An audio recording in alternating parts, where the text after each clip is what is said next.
Hi தளபதியான் welcome to my channel. So நம்ம சேனலில் நம்ம தளபதி விஜய் பற்றின, அதாவது முதலமைச்சர் விஜய் பற்றின லேட்டஸ்ட் அப்டேட் பற்றி தான் பார்த்துட்ருக்கோம்.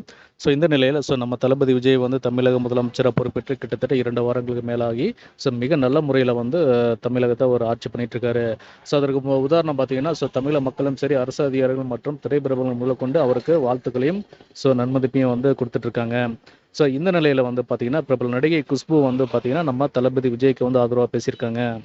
ஸோ அவங்க என்ன சொல்லியிருக்காங்க அப்படின்னா, அதாவது தமிழ்நாட்டில் சட்டம் ஒழுங்கு பிரச்சனை உதயநிதி அப்படின்னு சொல்கிறாரு. அதாவது தமிழ்நாட்டில் சட்டம் ஒழுங்கு பிரச்சனை இருக்குது அப்படின்னு உதயநிதி சொல்கிறாரு. அதாவது கடந்த 5 வருஷமாக அவங்க தான் ஆட்சி பண்ணாங்க. ஸோ அந்த 5 வருஷத்தில் ஏற்பட்ட பல குளறுபடிக்கும் கெடுத்து வச்சிருந்த பல சூழ்நிலைகளுக்கும் அவங்க தான் பொறுப்பு. ஸோ அப்படி இருக்கும்போது நம்ம தளபதி விஜய் பொறுப்பேற்ற 10 நாட்கள்லேயே அந்த 5 வருஷத்தில் நடந்த தப்புகளை 10 நாளில் சரி பண்ண முடியாது. அது தளபதி விஜயனால மட்டுமல்ல, யாராலுமே சரி பண்ண முடியாது. ஏன்னா அந்த அளவுக்கு தமிழ்நாட்டை கெடுத்து வச்சிருக்காங்க.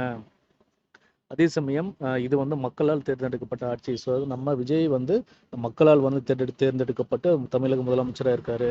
ஸோ ஆட்சி ஏற்கும் போதே அவர் தெளிவாக சொன்னார், அவருக்கு கொஞ்சம் டைம் வேணும் அப்படின்னு சொல்லிட்டு. 10 நாளுங்கிறது மிக குறைஞ்ச டைமு. ஸோ அப்படி இருக்கும்போது ஒரு நாட்டை திருத்தணும், ஒரு நாட்டில் ஏற்பட்ட பல மாற்றங்களை மாற்றணும் அப்படின்னா 10 நாட்களில் பதவி போதாது.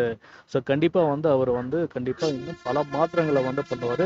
ஏன்னா கிடைச்ச இந்த 10 நாள்லேயே பார்த்தீங்கன்னா பல மாற்றங்களை ஏற்படுத்தியிருக்காரு. அதற்கு உதாரணம் மக்கள்கிட்டே கேளுங்க, அவங்களே சொல்லுவாங்க அப்படின்னு சொல்லியிருக்காங்க. ஸோ அது மட்டும் இல்லாமல் கண்டிப்பாக அவர் மேலே நம்பிக்கை இருக்குது. ஸோ மக்களுக்கும் நம்பிக்கை இருக்குது, எங்களுக்கு நம்பிக்கை இருக்குது. ஸோ அதனால் குறிப்பிட்ட ஒரு டைமில், குறிப்பிட்ட ஒரு காலகட்டத்துக்குள்ளே மிகப்பெரிய மிகப்பெரிய மாற்றத்தை அவர் ஏற்படுத்துவார் அப்படின்னு எங்களுக்கு நம்பிக்கை இருக்குது. ஸோ அதனால் அவரை வேலை செய்ய விடுங்க. ஸோ அவருக்கு ப்ரெஷர் கொடுக்காதீங்க. ஒரு முதலமைச்சராக அவர் என்ன வேலையை செய்கிறாரோ அது கரெக்டாக தான் பண்ணிகிட்ருக்காரு அப்படிங்கிற மாதிரி குஷ்பு அவருங்க நம்ம தளபதி விஜய்க்கு ஆதரவாக பேசியிருக்கிறது தற்போது சோஷியல் மீடியாவில் வைரல் ஆகிட்டு இருக்கு.